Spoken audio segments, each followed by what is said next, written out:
জাপানের এরকম সুন্দর সুন্দর গাড়ি দেখতে কিন্তু অনেক ভালো লাগে।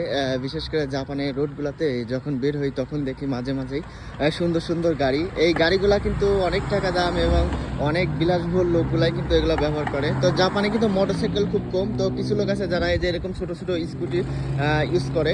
তারা কিন্তু সাধারণ কোনো ডেলিভারি ম্যান বা আপনার যে সাধারণভাবে কোনো কাজের সাথে জড়িত, যার কারণে এগুলো ব্যবহার করে। তাছাড়া সচরাচর কিন্তু আপনার চলাচলের জন্য আপনারা এরকম বাইক দেখতে পাবেন না। যেমন আমাদের দেশে আপনার বাইক দিয়ে বিভিন্ন সরকারি প্রতিষ্ঠানে চাকরি করে বা বিভিন্ন ব্যবসা করে। তো এরকম সিস্টেম কিন্তু জাপানে নাই।